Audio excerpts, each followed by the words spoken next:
The movie opens on the wide, sun-baked plains of the South African savanna, where a group of poachers quietly moves through the grasslands while tracking a pride of lions. They prepare an ambush by leaving the body of a zebra out in the open, using it as bait to draw the animals in.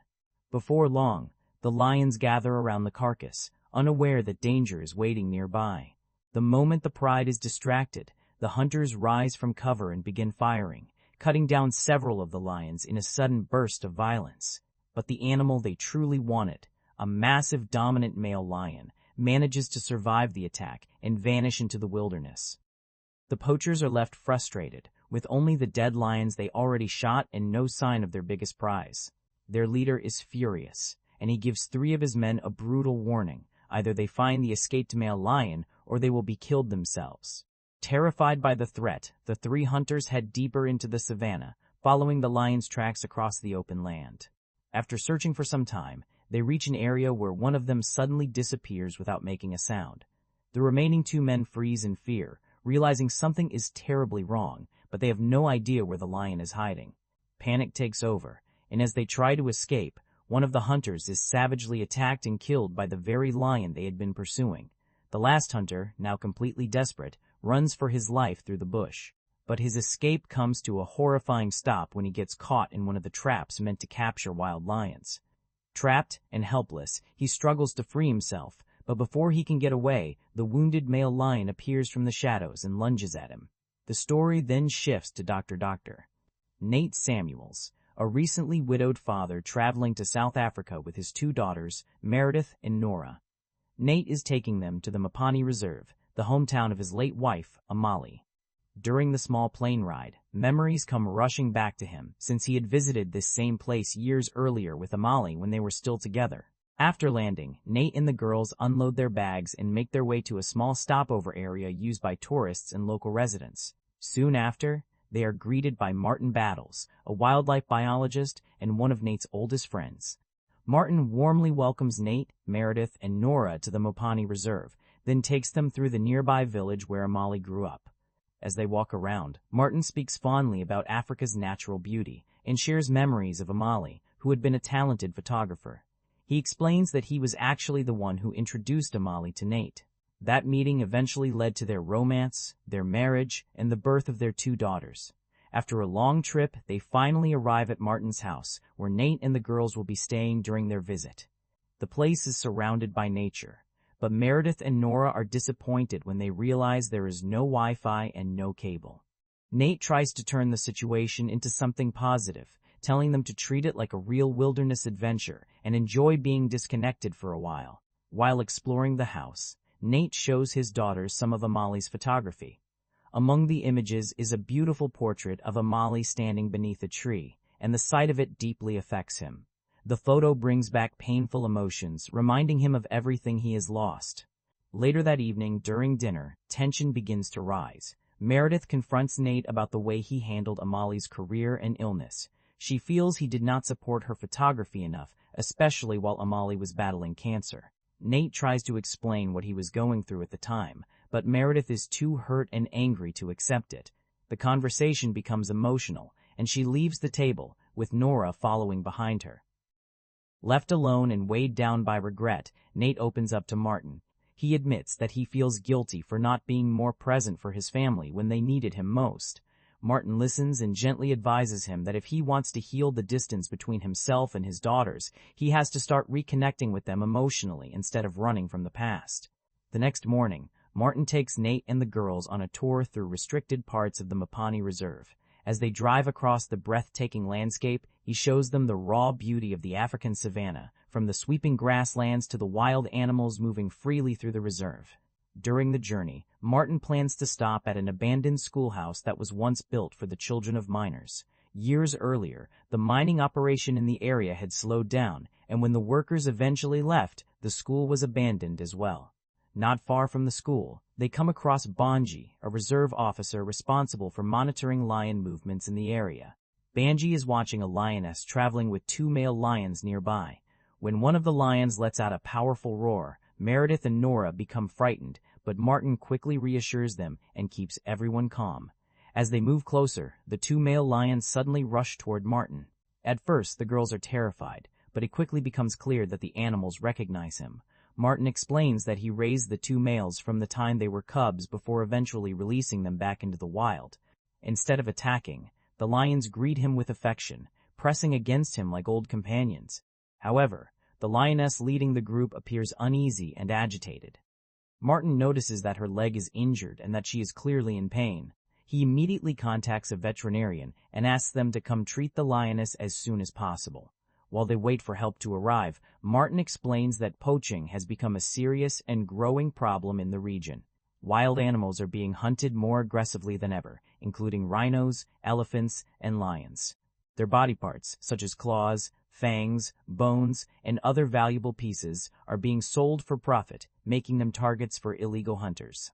Nora mentions that she has heard about anti-poaching units that do more than simply protect animals.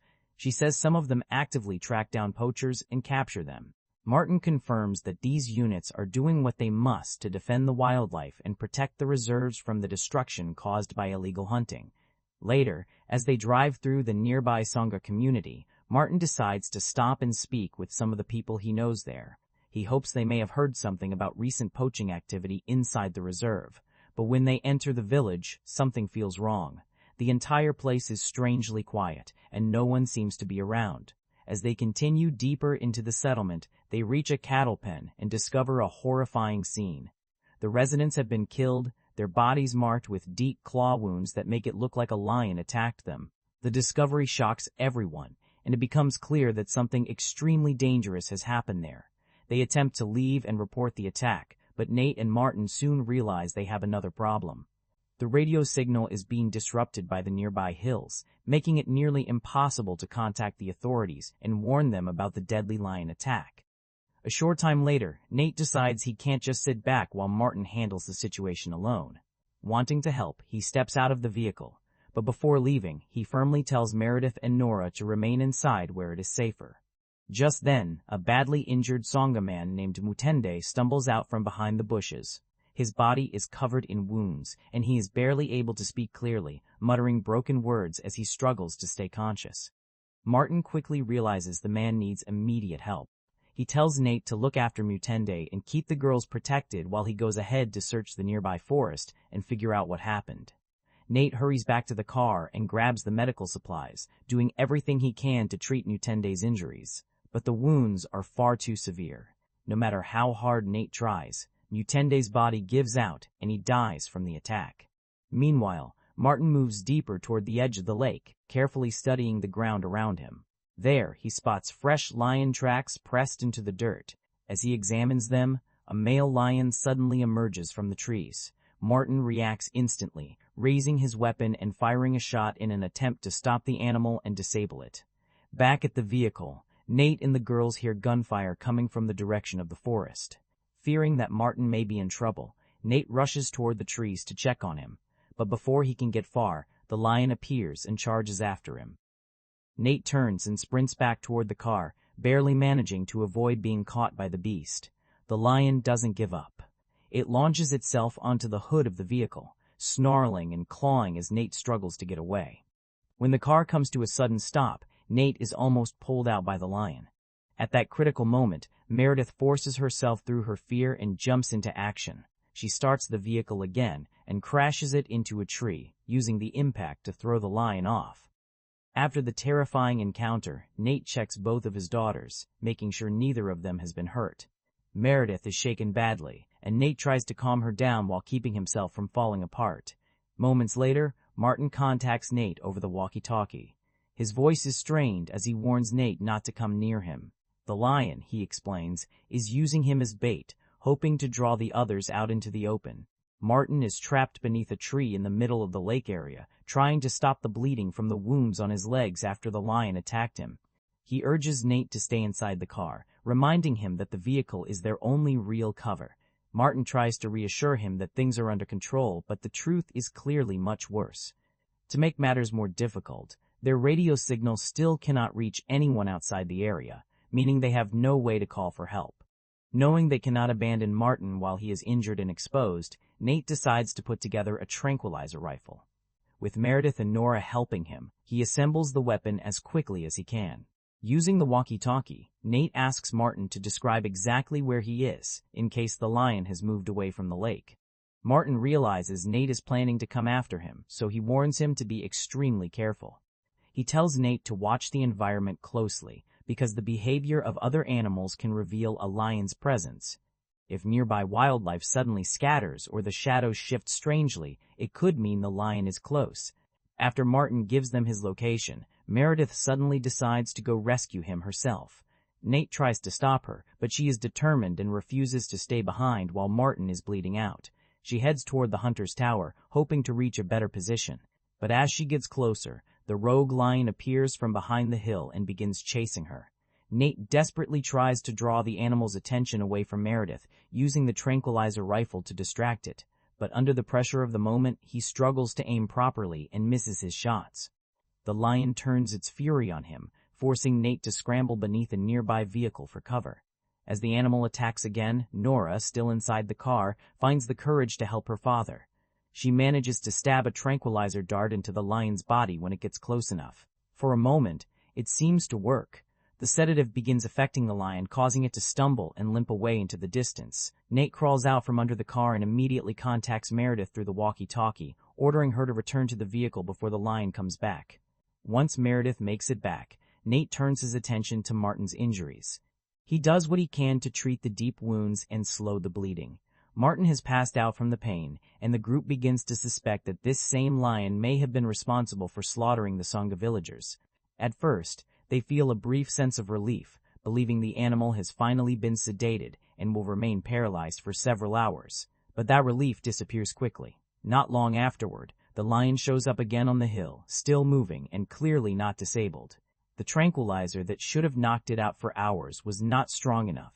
As darkness falls over the reserve, Nate reminds his daughters that they must stay inside the car no matter what.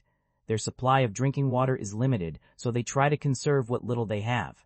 Nate knows they may have to survive for at least 20 hours before anyone comes looking for them. During the long, tense wait, Nora quietly reminds her father that he should not make promises he cannot keep, something she feels he has done many times before. Her words cut deep, and they trigger another emotional argument between Nate and Meredith. The tension between them rises again, until Nora finally snaps. She tells them that arguing will not help anyone, and that they should be focusing on surviving the lion instead of tearing each other apart. Eventually, Martin begins to wake from unconsciousness. Nora quickly gives him some water, helping him gather enough strength to speak. Martin explains his theory about the lion. He believes the animal has gone rogue and is attacking humans on sight because poachers killed its pride and wiped out the rest of its group. He warns Nate not to do anything reckless. Without proper weapons, trying to fight a wild lion directly would be almost impossible and could get him killed. But even in his weakened state, Martin also tells Nate that he has done well so far. He says Amali would have been proud of the way Nate is protecting their daughters. In the middle of all the fear and exhaustion, those words mean everything to Nate. They give him a small but powerful sense of comfort, reminding him why he has to keep fighting and why he cannot give up on getting his family out alive. As night settles over the reserve, Nate, his daughters, and the injured Martin remain trapped inside the vehicle, surrounded by darkness and danger. Exhausted from everything they have survived, they try to rest, but peace is almost impossible to find. Nate drifts into sleep, only to be shaken awake by disturbing nightmares. Meredith is still awake, and in the quiet of the car, Nate finally opens up to her. He admits how deeply he loved Amali and tells Meredith that he is sorry for the mistakes he made with their family. He knows he failed them in ways he cannot undo, but in that vulnerable moment, he tries to make his daughter understand that his love for her mother was real, even if his actions did not always show it. Their fragile moment is suddenly interrupted when the radio crackles. A group of poachers arrives in several vehicles, cutting through the darkness and surrounding the area. Nate immediately understands that he has to think quickly. If these men begin a night hunt or discover his family, the danger could become even worse. Trying to protect his daughters, Nate approaches the poachers and offers them money if they will let his family leave safely. But the situation changes when the poachers search the car and find Martin inside. They recognize him at once as the anti-poacher responsible for killing 3 members of their group. Angered by the discovery, the poachers decide to take Meredith and Nora hostage. Just when everything appears to be slipping completely out of Nate's control, the rogue lion emerges and attacks the poachers. One by one, the hunters are thrown into chaos as the lion tears through them, turning their own ambush into a nightmare. As the lion chases down the poachers, Nate sees a chance to escape.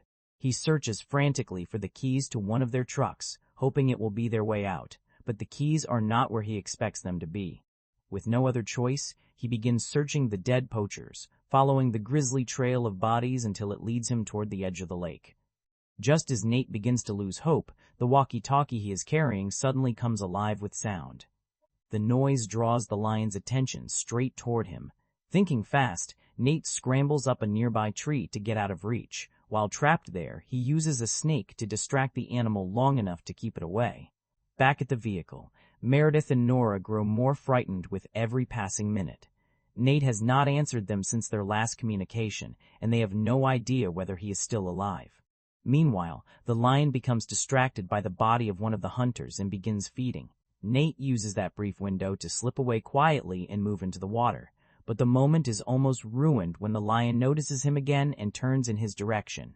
Just before it can reach him, Nora honks the horn of a nearby vehicle, pulling the lion's focus away from her father. That distraction gives Nate the chance he needs to find the truck keys. With the keys finally in his hand, Nate starts the truck and drives away, leaving the bloody chaos behind. But the horn has also drawn the lion toward the girls. The animal circles back around the car and attacks, badly injuring Meredith.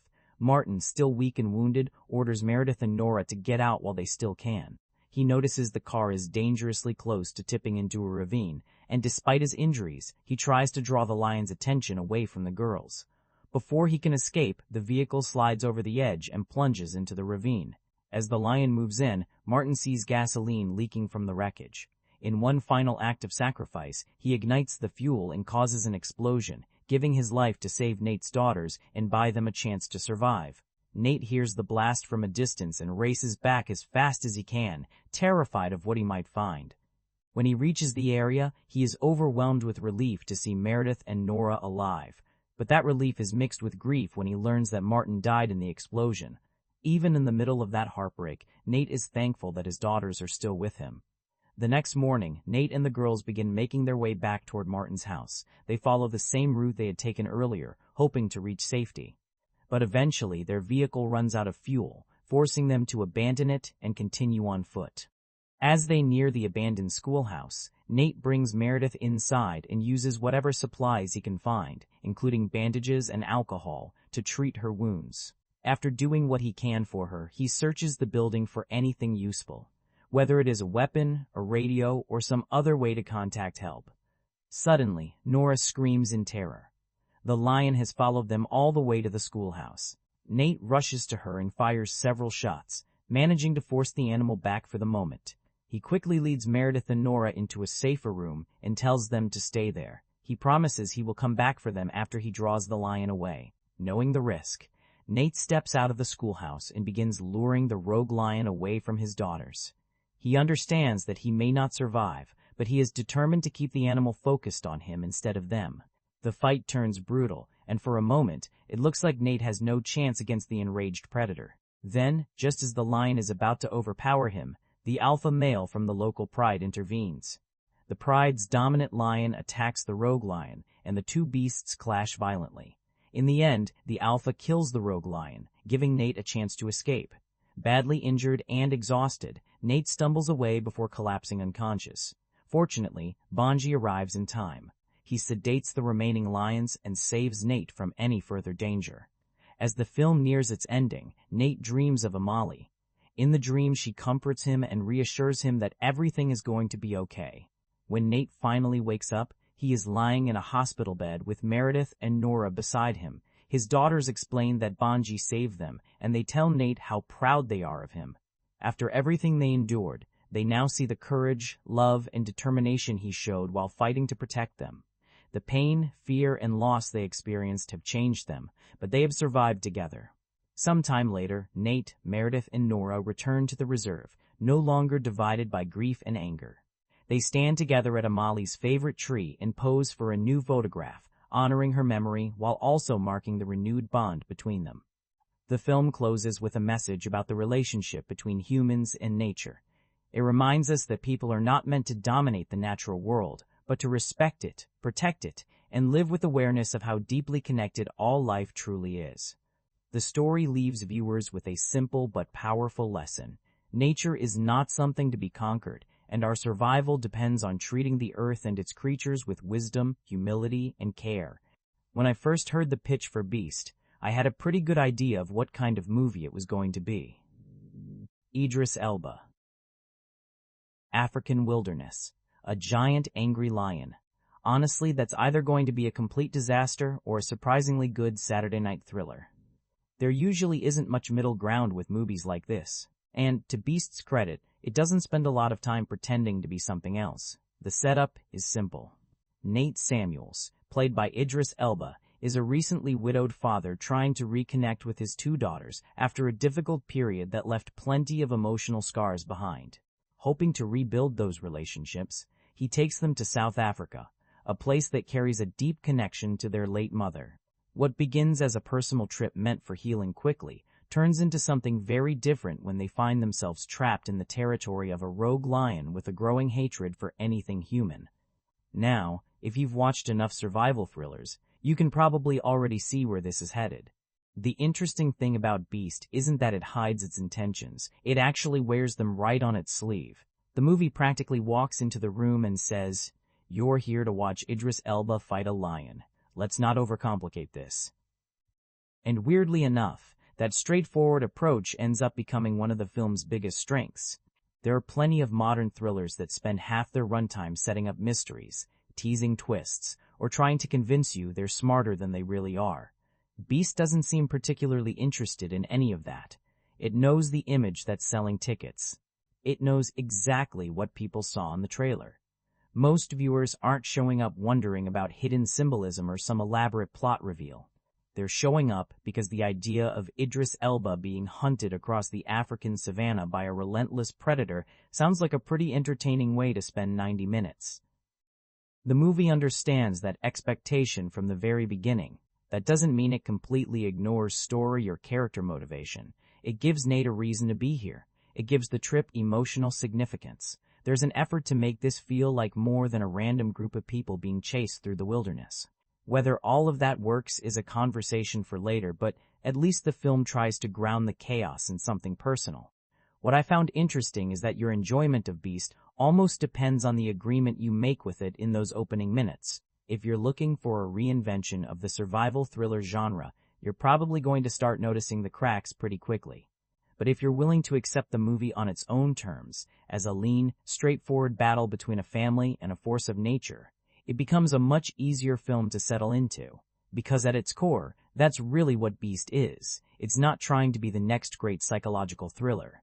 It's not building some massive cinematic universe of killer animals. It's a stripped-down survival story built around one question. What happens when an ordinary family ends up trapped with something much stronger, much faster, and far more dangerous than they are? And from that point on, the movie wastes very little time finding out. What surprised me a little is that Beast doesn't jump straight into lion attacks. I mean, eventually it does. That's the whole reason most people are here. But before any of that starts, the movie spends some time with this family. And honestly, I can see why the filmmakers made that choice. Nate isn't just some random guy wandering into danger. He's carrying a lot of baggage before the lion ever shows up. His wife has passed away. The family has been fractured for a while, and the relationship with his daughters feels awkward from the moment they arrive. Not hostile exactly, but definitely strained. There are conversations that feel unfinished, resentments that haven't gone anywhere. You can sense that everybody is still carrying their own version of the same loss. And I actually liked that idea. A survival thriller becomes a lot more interesting when the people fighting to stay alive already have emotional wounds before the physical ones start showing up. The problem is that Beast has mixed success when it comes to making those relationships feel completely natural. There are moments where the family dynamic works. Idris Elba does a good job selling the discomfort of a father who's trying to reconnect with his children but isn't entirely sure how. Some of his interactions have that slightly awkward energy that feels believable. He's trying. The girls know he's trying. Nobody really knows how to move forward. That's probably the most human part of the movie, not the lion, not the survival. Just people who have been stuck in emotional limbo for a long time. At the same time, I found myself going back and forth on the daughters throughout the film. Sometimes they genuinely add to the tension because their reactions feel age-appropriate. They're scared, frustrated, emotional, and dealing with things that go far beyond the immediate danger around them. Other times, well, let's just say the screenplay occasionally asks them to make decisions that made me stare at the screen for a second. You know those moments in thrillers where somebody does something so obviously risky that you immediately start talking back to the movie? There are a few of those. Actually, more than a few. And that's unfortunate because when the film focuses on the emotional disconnect between this family, there's something there. Not groundbreaking, not particularly deep, but enough to give the story a little weight. I never felt like Beast was trying to become a serious family drama. That's not really its lane. The emotional material mostly exists to give the survival story a foundation to stand on, and in fairness, it usually does its job. The family conflict gives Nate a reason to keep pushing forward beyond simple survival. He's not just fighting a predator, he's trying to repair something that's been broken long before this trip ever started. Whether every emotional beat lands is another question. Some scenes feel stronger than others. A few conflicts get resolved a little more neatly than they probably would in real life.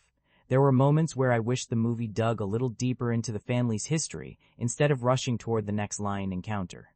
But I also understand why it doesn't. This movie knows what most viewers bought a ticket for.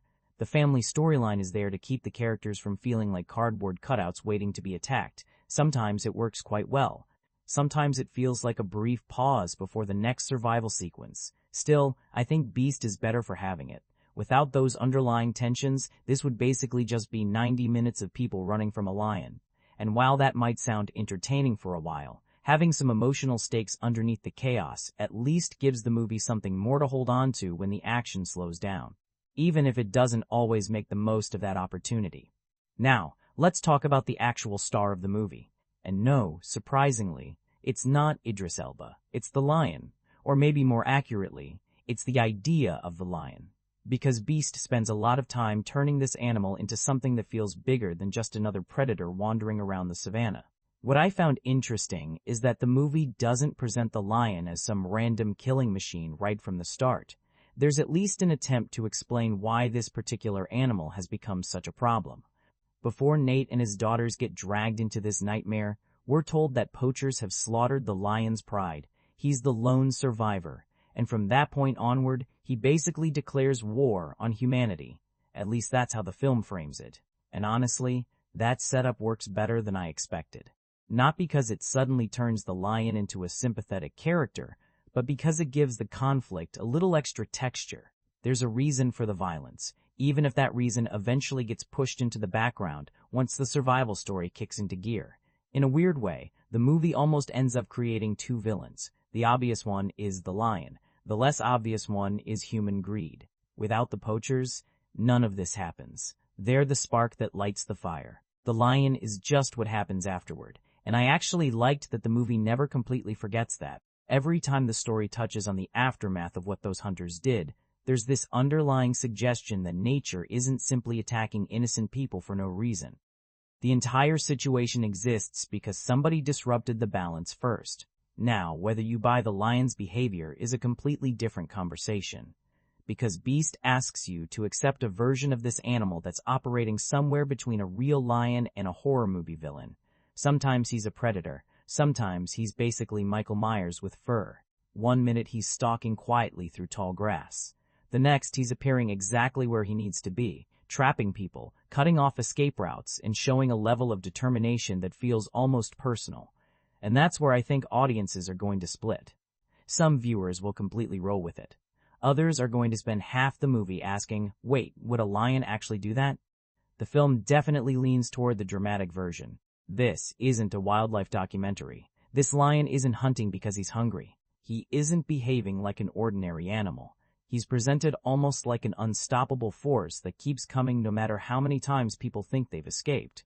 Personally, I think the movie is at its best when it treats the lion like a genuine predator rather than a supernatural slasher villain. There are scenes where he's simply waiting, watching, circling. Those moments worked for me because they tap into something primal. The idea that you're trapped in an environment where something stronger than you is nearby, and you have absolutely no control over the situation. That's scary. Not because the lion is roaring in your face, because he isn't, because you don't know where he is. But then there are other moments where the movie pushes things a little further, and suddenly the lion starts feeling less like an animal and more like a screenwriter's tool for generating the next action sequence. It never completely breaks the movie, but you can feel that shift happening from time to time. Still, I have to admit, the lion remains a pretty effective antagonist, partly because the film keeps him simple. He doesn't need some elaborate mythology. He doesn't need a complicated backstory. The moment you understand that this thing is angry, relentless, and very capable of turning a bad situation into a fatal one, the movie has already done most of the work. And that's really the central conflict in Beast when you strip everything else away. A grieving family arrives in South Africa hoping to repair old wounds. A wounded predator is already there carrying scars of its own. One side wants healing, the other wants revenge. And once those paths cross, the movie basically locks the doors and refuses to let either side walk away easily. One thing Beast never really tries to hide is how familiar it is. And I don't necessarily mean that as a criticism. Actually, within the first 20 or 30 minutes, I found myself thinking, yeah, I know exactly what kind of movie this is. Not because it's copying one specific film, but because it's pulling from a long tradition of creature features and survival thrillers that most movie fans have seen in one form or another.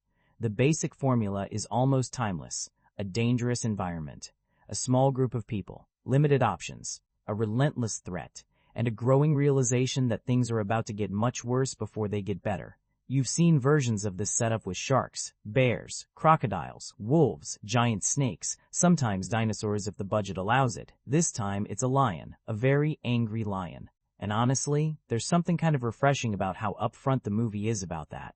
Modern thrillers sometimes get obsessed with subverting expectations. Every story needs a twist. Every character needs a hidden agenda. Every reveal has to flip the entire movie upside down. Beast doesn't really operate that way. The movie lays its cards on the table pretty early and says, this is the situation, these are the people, that's the threat, let's see who survives. There's a simplicity to that approach that I appreciated. Now, whether that simplicity works for you probably depends on what you're looking for, because if you're hoping for a reinvention of the genre, Beast isn't interested in that conversation, not even a little. You can feel the DNA of older survival thrillers all over this thing. The isolated location, the shrinking sense of safety, the constant cat-and-mouse dynamic, the moments where characters think they're finally safe only for the situation to spiral all over again. It's familiar territory, sometimes very familiar territory. There were definitely scenes where I could predict the general direction things were heading long before they happened. Not every beat, but enough of them. And yet, weirdly, I wasn't always bothered by that, because familiarity isn't automatically a bad thing. Sometimes audiences enjoy a movie for the same reason people revisit comfort food. You know roughly what you're getting, but you're curious to see how this particular version handles it. That's kind of where Beast landed for me. I wasn't watching it wondering where the story was going. I was watching it wondering how the next survival situation would play out. That's a very different kind of engagement. The movie doesn't build suspense through mystery. It builds suspense through anticipation. You know trouble is coming. You just don't know exactly when, or how ugly it's going to get. Of course, there's a downside to leaning so heavily into a familiar formula. The more recognizable the structure becomes, the more every weakness stands out. Predictable dialogue becomes easier to notice. Expected character decisions become more frustrating.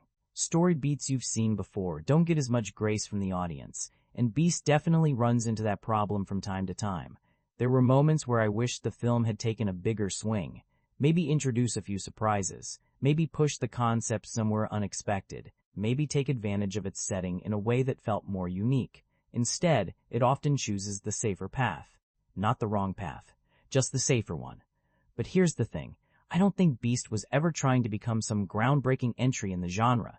It feels much more interested in delivering a solid version of a formula that already works. Sometimes that's enough. Sometimes it isn't. And that's probably why reactions to the movie feel so divided. If you walk into Beast expecting it to completely redefine the creature feature playbook, you're probably going to leave disappointed. If you walk in wanting a straightforward survival thriller built around a dangerous animal, some tense encounters, and a charismatic lead trying to keep his family alive, the movie generally delivers what it promised. Maybe that's the best way to describe it. Beast isn't trying to write a new chapter for the genre. It's taking a well-worn chapter that's already been written and seeing how much tension it can squeeze out of it one more time. For all the conversations about the lion, the action scenes, or the survival setup, I kept coming back to one thought while watching Beast. This movie really, really needs Idris Elba. And thankfully for the movie, Idris Elba shows up. Because if you take him out of this film, I'm honestly not sure there's enough left to carry it. That's not me saying the movie completely falls apart without him, but there are definitely stretches where you can feel his presence doing a lot of heavy lifting. Some actors just have that ability. They walk into a scene and instantly make it more watchable. Elba has always been one of those performers for me. There's something naturally grounded about him. Even when he's in movies that aren't aiming particularly high, he rarely feels like he's treating the material as beneath him. He commits to it. And that's exactly what happens here. Nate isn't an especially complicated character on paper. He's a grieving father. He's carrying guilt. He's trying to reconnect with his daughters. He's thrown into a survival situation that gets increasingly worse by the hour. You've seen versions of this character before. The difference is that Elba finds little ways to make him feel human. I liked that he doesn't play Nate like some action hero who suddenly discovers hidden superpowers halfway through the movie. Most of the time he looks exhausted, confused, scared. He's constantly trying to stay one step ahead of a situation that's completely out of his control. And that's where a lot of the tension comes from. You believe he's vulnerable. Even before the lion attacks start piling up, there's already a sense that this is a guy who's struggling, not physically, emotionally. He's trying to hold a family together when he barely seems to know how to hold himself together. That aspect of the performance works much better than I expected.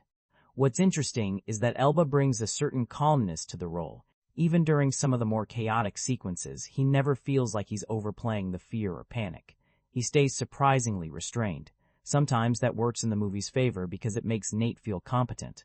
Other times, it just makes him feel like the only person in the film who's thinking clearly. And honestly, there are moments where that's probably true. One thing I noticed is that even people who seem mixed on the movie itself tend to land in roughly the same place when it comes to Elba. They may disagree about the writing.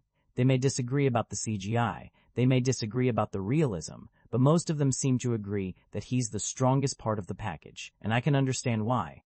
Because there are scenes that probably shouldn't work as well as they do, yet somehow they stay engaging simply because Elba is at the center of them. He's one of those actors who can stand in front of a green screen, stare into empty space where a CGI lion will eventually be added, and still convince you that there's something terrifying standing 10 feet away. That's not as easy as it sounds, especially in a movie like this. Now, I don't think Beast gives him the best material of his career. Not even close. There were times when I found myself wishing the screenplay gave him more opportunities to explore Nate beyond the basics. The emotional beats are there, but they're fairly straightforward. The character arc follows a path that most viewers will probably see coming long before it arrives. But that's not really Elba's fault. If anything, the performance often feels stronger than the writing around it. You can sense him trying to bring extra weight to scenes that don't always have much depth on the page, and for the most part, he succeeds. The funny thing is, when people talk about Beast years from now, I doubt many will remember specific dialogue. They probably won't remember every plot detail either. What they'll remember is the image. Idris Elba standing face to face with a lion. That's the movie's selling point. That's the poster. That's the trailer. That's the entire pitch. The surprising part is that once you actually watch the film, Elba ends up being more than just the guy fighting the lion. He's the reason the story stays emotionally anchored whenever the movie threatens to drift into pure B-movie nonsense. And considering how close Beast occasionally gets to that line, having someone like Idris Elba at the center of it turns out to be one of the smartest decisions the film makes. The more I thought about Beast after it ended, the more I realized that this is one of those movies where the director probably understood exactly what kind of film he was making from day one. And honestly, that's not always the case. You watch some thrillers and get the feeling they're constantly fighting themselves. Half the movie wants to be serious drama. The other half wants to be popcorn entertainment. Somewhere in the middle, everything gets muddled. Beast never really has that problem. For better and worse, it feels very focused. Baltasar Kormákur approaches the whole thing with a pretty straightforward mindset. He doesn't try to reinvent the survival thriller. He doesn't load the movie with unnecessary subplots. He doesn't stop every 10 minutes to remind you that there's some larger message hidden underneath everything. The movie picks a lane early and stays there. Sometimes that's exactly what a film like this needs. One thing I appreciated is how quickly the story gets moving. There's enough setup to establish the family dynamic and explain why everyone is here. But once the danger arrives, the movie doesn't spend much time wandering around looking for excuses to delay the inevitable. You can feel the director constantly nudging things forward. That's probably why the movie never feels particularly bloated, despite dealing with a fairly simple premise. At the same time, that efficiency can occasionally work against it. There were moments where I found myself wanting the film to slow down and explore certain ideas a little more. Not because I wanted a completely different movie, but because some of the emotional threads feel like they're being pushed along at the same speed as the action scenes.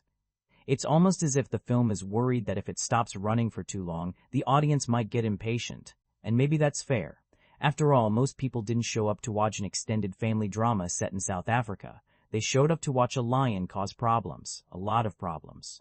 Still, I couldn't shake the feeling that there were opportunities here that the movie only partially explored before moving on to the next survival scenario. What's interesting is that the entire production feels surprisingly contained. The story doesn't jump all over the place.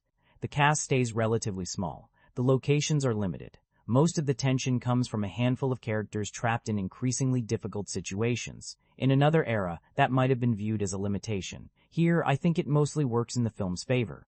The smaller scale actually helps the movie stay focused. There's very little clutter. No endless side characters showing up out of nowhere. No complicated mythology. No giant world-building exercise that distracts from the central conflict. Just people trying not to become lunch. Sometimes that's enough. In fact, some of the movie's strongest moments come from that simplicity. You can tell Cormacher is far more interested in immediate tension than spectacle for spectacle's sake. Even when things become chaotic, there's usually a clear understanding of where everyone is, what the danger is, and what the objective is. That sounds like a basic thing, but a surprising number of modern action thrillers struggle with exactly that. Here, the geography generally makes sense. The danger feels immediate. The stakes remain easy to follow. Now, does the direction elevate Beast into something special? I'm not sure I'd go that far. There are definitely moments where you can imagine a more ambitious version of this movie, a version that takes bigger risks, a version that digs deeper into its themes or pushes the survival concept further than expected. Beast rarely does that. It tends to choose the practical option over the bold one, the safer route over the surprising one, and that's probably why the film ends up feeling solid rather than exceptional. But at the same time, I never got the sense that the movie was falling apart behind the camera. Even when the script stumbles, even when certain character decisions become frustrating, even when the realism starts stretching a little thin, the direction remains steady, confident even. Cormacher understands the assignment. He knows the audience came to see a survival thriller built around a dangerous animal, and he spends most of the runtime making sure that's exactly what they're getting. No more, no less. And while that approach may prevent Beast from becoming something truly memorable, it's also one of the reasons the movie remains consistently watchable from beginning to end. One thing Beast gets right almost immediately is making you want to be there. Well, at least before the lion starts turning people into cautionary tales. Because for a good chunk of the opening, the movie does a really nice job showcasing the beauty of South Africa. There are these wide shots of the savanna stretching endlessly into the distance, sunlight washing over the landscape, wildlife moving naturally through the frame. For a few moments, it almost feels like you're watching the beginning of a travel documentary. You can understand why Nate brought his daughters here. You can understand why their mother loved this place. And honestly, that's important. A lot of survival movies throw characters into danger without spending much time making you appreciate what's being lost. Here, the setting isn't just a backdrop, it has a presence. Before it becomes threatening, it feels peaceful, inviting even. That's what makes the shift work. The same open spaces that look beautiful at the beginning start feeling completely different once the situation changes. It's funny how quickly a landscape can transform depending on context. A field looks relaxing until you're hiding in it from something that wants to kill you. Suddenly, all that open space doesn't feel freeing anymore. It feels exposed, and Beast uses that contrast pretty effectively. I found myself noticing how often the movie plays with scale. The characters frequently look tiny compared to their surroundings. They're surrounded by miles of wilderness, yet somehow feel trapped. That's not always easy to pull off visually.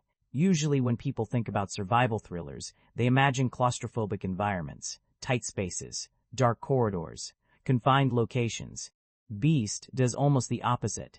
The world around the characters is enormous, and somehow that makes them feel even more vulnerable. Because where exactly are you supposed to run? The horizon goes on forever. The danger can come from almost anywhere. That sense of isolation becomes one of the movie's most valuable tools, and credit has to go to the cinematography for that. There are several moments where the camera simply lingers on the environment long enough for you to absorb it. Not in an overly artistic way. Not in a, look how beautiful this shot is kind of way. Just enough to remind you that nature doesn't care about the people caught inside it. The landscape existed before them. It'll exist after them too. What I also appreciated is that the film rarely makes the wilderness feel artificial. Even when the story starts leaning into bigger thriller territory, the setting itself maintains a grounded quality. The dust, the heat, the long grass, the distant sounds of wildlife. It all helps create an atmosphere that feels lived in rather than constructed on a soundstage. Now, I will say there were moments where the illusion wasn't perfect. A few shots occasionally reminded me that modern filmmaking relies heavily on digital tools. Sometimes the visual effects blend seamlessly into the environment, and sometimes you become a little more aware of the machinery behind the curtain. But for the most part, the location work carries a lot of weight. In fact, I'd argue the setting does almost as much work as some of the supporting characters. The wilderness constantly influences every decision the characters make. It shapes the tension. It limits their options. It creates obstacles without needing the lion to be present every second. And that's something I really liked. The movie understands that the environment itself can be part of the threat. Not because it's evil, not because it's hostile, simply because it's indifferent. The savannah isn't trying to help anybody survive. It's not trying to stop the lion either. It's just there. Beautiful one moment, terrifying the next. And that balance between beauty and danger ends up becoming one of the strongest visual elements in the entire film. Even when I wasn't fully invested in every story beat, I was almost always invested in the world surrounding those characters. That's not a small achievement for a movie built around such a straightforward premise. If there's one part of Beast that seems to divide people more than anything else, it's probably the visual effects, specifically the lion. And honestly, I kind of get both sides of the argument. There were moments where I thought the lion looked surprisingly convincing. The weight felt right. The movement felt natural. Some of the close-up shots carried enough detail that I stopped thinking about the technology behind it and just focused on the threat. That's usually the goal. You don't want the audience sitting there analyzing pixels when there's a giant predator charging toward somebody. But then there are other scenes where, yeah, you can tell. Not constantly. Not enough to completely ruin the movie, but enough that you're occasionally reminded you're watching a digital creation. And I think that's part of the challenge with animals in modern movies. Human beings spend their entire lives looking at animals. Even if you've never seen a lion in person, you've seen countless videos, documentaries, photographs, and nature programs. We instinctively know how they're supposed to move. So when something feels even slightly off, our brains tend to catch it immediately. It's a really difficult illusion to maintain. That said, I think Beast deserves some credit for how ambitious the effects work actually is. The movie doesn't keep the lion hidden in shadows for 2 hours. It doesn't rely exclusively on quick cuts and brief glimpses. The lion is everywhere, walking toward the camera, attacking vehicles, stalking through open spaces, interacting directly with actors. That's a lot harder to pull off than simply showing a pair of glowing eyes in the darkness every 15 minutes. And while the illusion doesn't always hold, there are enough successful moments that the lion remains intimidating throughout most of the film. What stood out to me even more, though, was the camera work. Because the movie occasionally does something really smart.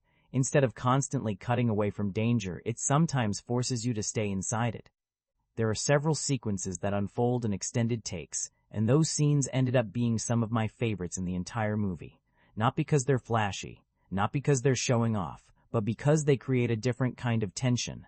When a movie keeps cutting every 2 seconds, your brain gets little moments of relief. You're constantly being repositioned, constantly being reminded you're watching a constructed sequence. Long takes do the opposite. They trap you. You stay with the characters. You stay with the danger. And suddenly, every movement feels more important. Every wrong turn feels more dangerous. There's one thing I noticed during those sequences. Even when I knew the movie wasn't doing everything in a single shot, the illusion still worked. The camera glides through spaces, follows characters around obstacles, shifts perspectives, and keeps the momentum flowing without constantly drawing attention to itself. That's not easy to pull off, especially in a movie where a large portion of the threat doesn't physically exist on set during filming. The filmmakers have to create tension around something that's going to be added later. Sometimes that process can feel artificial. Here, more often than not, it feels surprisingly seamless. Now, does every technical choice work? Not really. There are moments where the visual effects become more noticeable than the filmmakers probably intended. A few shots lose some realism.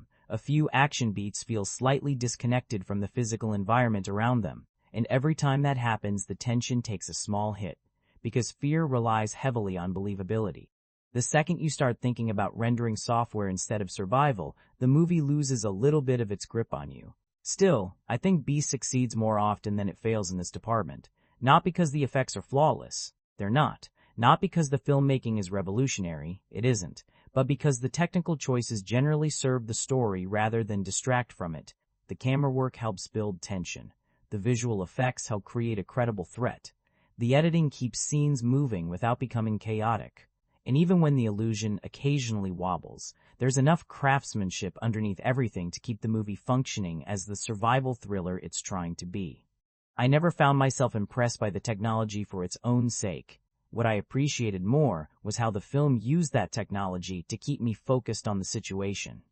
The lion may not look perfect in every frame, the effects may not convince every viewer, but for most of the runtime, the movie does something that's arguably more important. It makes you believe, the characters believe they're in danger, and sometimes that's all a thriller really needs. One thing I'll give Beast credit for is that it understands what kind of tension works best for a movie like this. It's not really about surprise. Most of the time, you know the lion is coming. The movie knows you know. Everybody's basically waiting for the same thing. The question isn't whether danger is nearby. The question is how long the film can make you sit with that feeling before something finally goes wrong.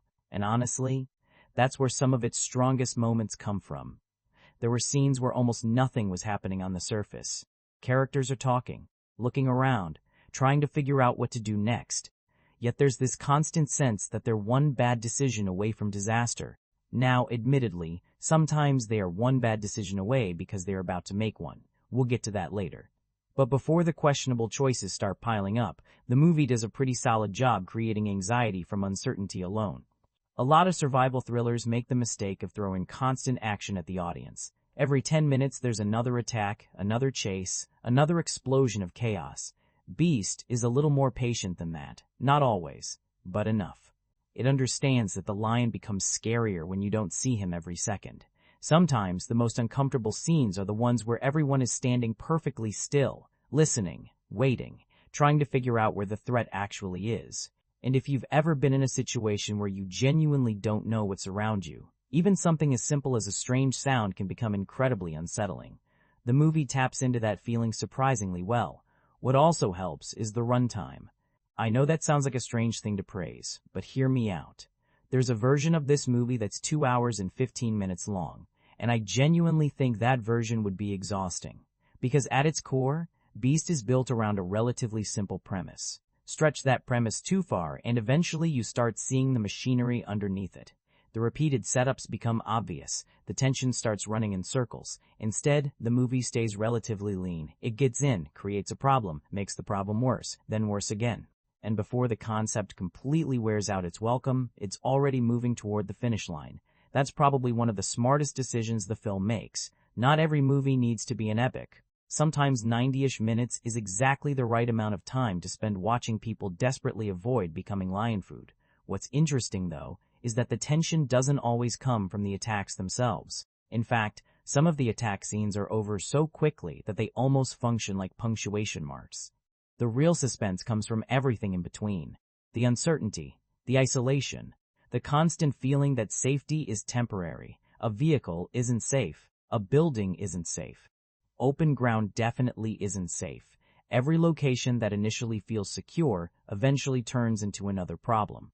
I found myself constantly wondering what option I would have chosen in their situation, and then immediately realizing that every option seemed terrible. That's usually a good sign in a survival thriller. The movie creates scenarios where there isn't an obvious solution, just varying levels of bad. Of course, the effectiveness of that tension depends on how much you're willing to go along with the film's logic.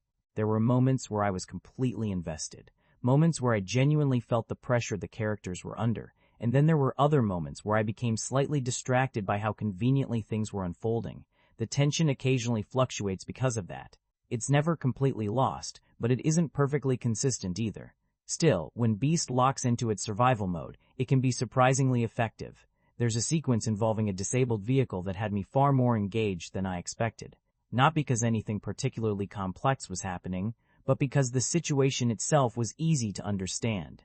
The characters are trapped. The threat is nearby. Resources are limited. Nobody is coming to help. That's all you really need. Some of the best suspense in cinema has always come from simple problems with terrifying consequences. And Beast understands that. Maybe not perfectly. Maybe not every single time. But enough times that the movie remains engaging even when the story itself isn't doing anything especially original. By the end, I don't think the film succeeds because it's constantly thrilling. It succeeds because it keeps creating situations where you're waiting for something to go wrong, and more often than not, something does. Usually at the worst possible moment, which, when you're dealing with a giant rogue lion, is pretty much every moment. Now this is probably where Beast is going to lose some people, because up until this point I can understand most of the positive reactions. The setting works, Idris Elba works, the survival premise works, the tension works often enough. But eventually, the screenplay starts making life a little harder for itself, and unfortunately, it does that in the exact area where survival thrillers are usually judged the harshest: decision-making. I don't know about you, but I can forgive a lot in movies like this. I can forgive unrealistic action. I can forgive exaggerated animal behavior. I can even forgive some questionable science if the movie is entertaining enough. What always tests my patience is when characters repeatedly make choices that seem designed to keep the plot moving rather than keep themselves alive. And Beast occasionally wanders into that territory. Actually, more than occasionally. There were multiple moments where I found myself completely invested in a scene, only to suddenly stop and think, wait, why would anyone do that? You know the feeling. The movie has spent 20 minutes convincing you that a threat is incredibly dangerous. Everyone understands the danger. The characters understand the danger. The audience understands the danger. Then somebody decides to do the exact thing they absolutely shouldn't do, and suddenly you're having an argument with the screen. The frustrating part is that Beast doesn't need to rely on those moments as often as it does. The situation itself is already terrifying. A giant predator is hunting people across an isolated landscape. That's enough. You don't need characters constantly helping the lion out. Sometimes it genuinely feels like the lion is working overtime while the screenplay keeps handing him extra opportunities. Now, to be fair, survival stories often depend on mistakes. If everyone behaved perfectly, there probably wouldn't be much of a movie. People panic. People make emotional decisions. People take risks. That's realistic. The problem comes when those decisions stop feeling human and start feeling convenient. There's a difference. A frightened person making a bad choice makes sense. A character making a bad choice because the script needs another action sequence is harder to ignore, and Beast occasionally crosses that line. The other issue is that the movie introduces several ideas that feel more interesting than what it ultimately does with them, not in a catastrophic way, more in a that's it kind of way. You'll notice little setups throughout the story that seem like they're leading somewhere bigger. Certain relationships, certain environmental dangers, certain story threads that get introduced just long enough to make you curious. Then the movie kind of moves on. Not every setup needs a massive payoff, obviously, but there were moments where I thought the film was preparing to expand the survival scenario in unexpected directions. Instead, it usually circles back to the same core conflict: lion, family, survive, repeat. And while that keeps the narrative focused, it also limits how surprising the movie can be. That's probably why the story starts feeling somewhat predictable as it moves along. Not because the premise is bad, far from it. The premise is actually one of the strongest things about the movie. The screenplay just doesn't always squeeze everything it can out of that premise. There are stretches where you can almost see a more ambitious version of Beast hiding underneath the one we got, a version that explores its ideas further, a version that takes bigger risks, a version that trusts the audience a little more. Instead, the film often chooses the safest route available, which isn't necessarily wrong. Safe movies can still be entertaining, but safe choices rarely become memorable ones. What's interesting is that none of these issues completely sink the film. That's the strange thing. Normally, character decisions like these would drive me crazy. Here, they're softened somewhat by the fact that the movie keeps moving. Before you have too much time to dwell on one frustrating moment, the next survival scenario arrives. Then another, then another. It's almost like Beast understands its own weaknesses and compensates by refusing to sit still for very long. Sometimes that works, sometimes it doesn't. But it's probably the biggest reason why reactions to the film feel so mixed. People who connect with the tension tend to overlook the screenplay issues. People who focus on the screenplay tend to notice those issues everywhere. And honestly, both sides have a point, because Beast contains enough good ideas to keep you engaged. It just doesn't always know what to do with all of them once they're on the table. At some point while watching Beast, you're going to have a choice to make, not the characters, you. Because this is one of those movies where your enjoyment depends heavily on how willing you are to meet the film halfway. And maybe that's true of most thrillers, but it feels especially true here. The reason I say that is because Beast constantly walks this interesting line between realism and movie logic. Sometimes it feels grounded. Other times it feels like the lion has read the script. You know what I mean. There are scenes where the danger feels completely believable. The characters are exposed. The environment is working against them. The lion behaves like a predator. You're locked into the situation because you can imagine something similar actually happening. Those moments are often the strongest in the entire film. Then there are other moments where things become a little harder to explain. Not impossible, just convenient. The lion always seems to know exactly where everybody is. The timing works out a little too perfectly. Certain characters survive situations that make you raise an eyebrow. Maybe both eyebrows. And suddenly, you're not asking, how do they get out of this? You're asking, would that really happen? That's a dangerous shift for any survival thriller. Because once viewers start questioning the mechanics, tension can start leaking out of the movie. The funny thing is that Beast never fully commits to either side. It isn't trying to be a realistic wildlife drama, but it isn't a completely over-the-top creature feature either. It lives somewhere in the middle.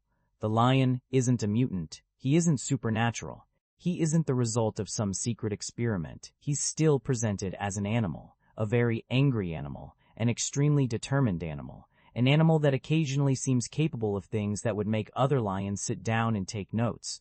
And that's where I think a lot of audience reactions come from. Some viewers are going to accept the lion as a heightened movie version of a predator and move on. Others are going to spend the entire runtime comparing his behavior to what a real lion would actually do. Neither reaction is wrong. They're just different ways of watching the movie. Personally, I found myself bouncing back and forth between those perspectives. There were sequences where I completely bought into the danger. I wasn't thinking about realism at all. I was simply invested in the situation. Then there would be a moment where the movie pushed things a little too far, and I'd suddenly become aware of the strings being pulled behind the curtain. It's not enough to ruin the experience, but it does happen. The same applies to some of the survival elements, the injuries, the escapes, the near misses. There are points where the characters seem remarkably durable considering everything they're going through. And look, I understand why. If every injury had completely realistic consequences, the movie would have ended a lot sooner, probably much sooner. The challenge for Beast is that it asks viewers to accept just enough exaggeration to keep the story exciting without tipping into outright absurdity. Most of the time, it manages that balance. Most of the time. There are definitely moments where it gets very close to the edge. What saves it, I think, is that the movie generally takes itself seriously. It never winks at the audience. It never turns into a joke. Nobody suddenly becomes an action superhero. The film presents everything with complete sincerity, and that goes a long way toward maintaining immersion even when the logic becomes a little shaky. Because confidence matters. If a movie believes in itself, audiences are often more willing to believe in it too, and Beast benefits from that. By the time the story reaches its later stages, realism isn't really the question anymore. The question becomes whether you're invested enough to keep going along with the ride. For me, the answer was mostly yes. Not because everything made perfect sense, it didn't, Not because every situation felt completely plausible. It didn't. But because the movie had already established the rules of its world, and for the most part, it sticks to them.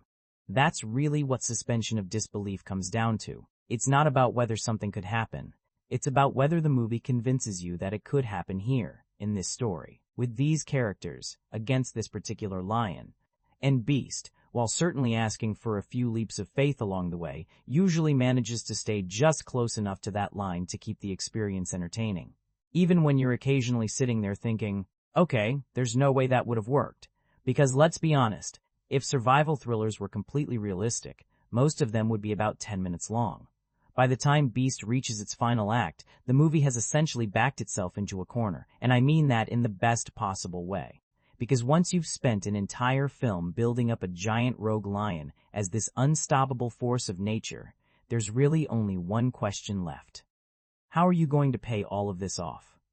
That's the challenge every creature feature eventually runs into. Building tension is one thing. Delivering a satisfying confrontation is something else entirely. And honestly, I was pretty curious to see how Beast was going to handle it. The movie spends so much time establishing the lion as this relentless presence that the ending almost becomes a balancing act. Make the lion too weak and everything that came before starts to feel pointless. Make him too powerful and there's no believable way for the story to resolve itself. That's not an easy line to walk. What I found interesting is that the film doesn't try to outsmart the audience here. It knows exactly what viewers are waiting for. Let's be honest. Nobody sat through 90 minutes of survival horror, family drama, vehicle attacks, and near-death experiences because they wanted the climax to be a quiet conversation. People came for the showdown. The movie knows it. The audience knows it. There's almost something refreshing about that level of honesty. As the story moves toward its conclusion, you can feel everything narrowing. The options become fewer. The escapes become less believable. The characters run out of places to hide. Eventually, the film reaches the point where somebody has to stand their ground. And when that moment finally arrives, Beast fully embraces the larger-than-life energy it's been teasing from the beginning. Now, whether the climax works for you will probably depend on how much goodwill you've built up with the movie by that stage. Because this is where the suspension of disbelief we talked about earlier gets tested the hardest. If you've been rolling with the film's logic up to this point, you'll probably find the finale exciting. It's the kind of payoff that understands exactly what genre it's operating in. Big confrontation, high stakes, physical danger, emotional resolution, everything comes together in one final push. If you've been questioning the realism for the last hour, though, this section probably isn't going to suddenly win you over. In fact, it might push you further in the opposite direction. I can completely understand both reactions. There were moments during the climax where I was caught up in the energy of it. The movie commits fully to what it's doing, and there's something enjoyable about seeing a film simply deliver on the promise it made from the very beginning. At the same time, there were also moments where the logical side of my brain started tapping me on the shoulder. You know that feeling when you're having fun watching a scene, but another part of you is quietly whispering, "Okay, but come on." That's sort of where Beast lives during portions of its finale. Not enough to completely break the experience, just enough that you notice it. What helps is that the emotional side of the story finally intersects with the survival side. The climax isn't only about defeating a threat. It's also the culmination of everything the family has been struggling with throughout the film. Again, it's not especially subtle. Beast isn't aiming for subtle. But it gives the ending a little more weight than simply watching characters try to outlast a predator. And I think the movie benefits from that. The thing I appreciated most is that the finale never feels smaller than the story leading up to it. A lot of thrillers build enormous tension and then end with a surprisingly flat resolution. Beast avoids that problem. Whatever issues you may have with the details, the movie absolutely swings for a proper finish. It wants the audience to leave feeling like they've witnessed the final round of a fight that's been building all movie long. Does it land perfectly? Not quite. Does it deliver the confrontation most viewers were hoping to see? Yeah, I think it does. And honestly, that's probably the best way to describe the ending as a whole. It's not the most believable finale, it's not the most surprising finale, but it is the finale this movie was always heading toward. From the moment that Lion first emerged as the central threat, Beast was driving toward one inevitable collision. By the end, it finally gets there. And whether you're cheering, rolling your eyes, or doing a little bit of both, there's no denying that the film commits completely to the payoff. After spending this much time talking about the things Beast gets wrong, or at least the things it struggles with, I think it's only fair to step back for a second and look at why the movie works at all. Because despite all the issues we've talked about, I never found myself completely checking out. And that's important. There are plenty of forgettable thrillers that fail long before the credits roll. They lose your attention, lose their momentum, and eventually become background noise. Beast never quite reaches that point. The biggest reason is pretty obvious: Idris Elba. I know I've already talked about him, but it's impossible not to bring him up again when discussing the movie's strengths. He gives the film a level of credibility that it probably wouldn't have otherwise. Even when the script takes shortcuts, even when certain scenes feel a little too convenient, Elba keeps everything grounded enough that you're willing to keep following him. There's a reason so many survival movies rise or fall based on their lead actor. When most of the story revolves around people reacting to danger, you need somebody the audience actually wants to spend time with. Elba gives the movie that anchor. The other thing that worked surprisingly well is the simplicity of the premise itself. Sometimes I think movies get so obsessed with complexity that they forget how effective a straightforward concept can be. This film basically asks one question: what happens when a family becomes trapped in the territory of a rogue lion? That's it. No hidden conspiracy, no giant mythology, no 20-minute exposition dump explaining how everything works. The movie understands that the setup is already strong enough to carry attention. And honestly, it usually is. There's something inherently engaging about survival stories. They tap into very basic fears: isolation, vulnerability, being completely outmatched by something stronger than you. Beast leans heavily into those fears, and when it's firing on all cylinders, it becomes difficult not to get invested. I also think the setting deserves a lot of credit. Even now, days after watching it, some of the imagery sticks with me more than specific plot points. The vast landscapes, the long stretches of wilderness, the feeling that help is impossibly far away. The environment does a lot of work for the movie. In some scenes, it almost feels like another character, not in an exaggerated way, just in the sense that the location constantly influences every decision being made. Then there's the tension. And while I don't think the film is relentlessly suspenseful from beginning to end, there are definitely sequences that work exactly as intended. The vehicle scenes, in particular, create some genuinely uncomfortable moments. You know the danger is close. The characters know it too. And suddenly something as ordinary as opening a door becomes a major decision. Those are the moments where Beast feels most confident. The movie also deserves some credit for not overstaying its welcome. I know that sounds like a strange compliment, but it's becoming increasingly rare. So many modern films seem terrified of ending before crossing the 2-hour mark. Beast doesn't have that problem. It gets in, tells its story, delivers the experience it promised, and gets out. There's something refreshing about that. Not every movie needs to feel like an event. Sometimes being a solid 90-minute thriller is enough. And perhaps that's the biggest strength of Beast overall. It understands what it is. That might sound like faint praise, but it's actually more valuable than people realize. The film never spends time pretending it's a prestige drama. It doesn't act like it's reinventing the survival genre. It doesn't constantly chase deeper meaning at the expense of entertainment. It knows the audience came to see a tense survival story centered around a dangerous predator. For the most part, that's exactly what it delivers. Maybe not perfectly, maybe not memorably enough to become a genre classic, but consistently enough that even when the movie stumbles, you can still see why people enjoy it. Because underneath all the flaws, there is a genuinely entertaining thriller buried in here. And when Beast focuses on that version of itself, it's surprisingly effective. Now, as much as I enjoyed parts of Beast, this is probably where I have to be honest about why the movie never quite reaches the level it occasionally hints at. Because for every scene that works, there's usually another scene somewhere nearby that reminds you of the film's limitations. And most of those limitations start with the screenplay, not the premise. The premise is actually pretty strong. A family stranded in the African wilderness while being hunted by a rogue lion is the kind of idea that practically sells itself. You can pitch that movie in one sentence, and most people immediately understand the appeal. The problem is what happens after that setup. Once the story establishes the threat, it doesn't always know how to keep escalating things naturally. So every now and then it falls back on one of the oldest tricks in the thriller playbook. making the characters less cautious than they probably should be. I know I've touched on this already, but it's impossible not to mention it again because it becomes such a recurring issue.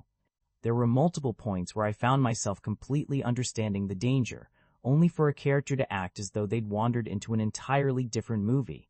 And that's frustrating because the film works best when the threat feels intelligent, not when the characters feel careless. There's a huge difference. A smart predator hunting capable people is exciting. A smart predator hunting people who occasionally forget basic survival instincts can sometimes feel manufactured. The movie doesn't live in that space all the time, but it visits often enough that you notice. Then there's the predictability. And this is a slightly more complicated criticism because predictable doesn't automatically mean bad. Some of my favorite thrillers are predictable. The difference is that they find creative ways to travel from point A to point B. Beast often takes the most direct route possible. You can usually see where scenes are heading before they get there. Certain emotional beats arrive exactly when you expect them to. Certain conflicts resolve in the ways you'd assume they would. Nothing feels wildly surprising. Nothing feels especially risky. It's competent, but rarely unexpected. I also think the movie occasionally underestimates its own potential. That's probably the biggest disappointment for me. Not what Beast is, what it could have been. Throughout the film, little ideas pop up that seem like they might develop into something more significant. Certain relationships, certain themes, certain survival scenarios, the broader implications of the poaching storyline. You start imagining where the movie could take those threads. Then it often pulls back before fully exploring them. It's almost like Beast is constantly choosing efficiency over depth. Again, that isn't always a bad thing.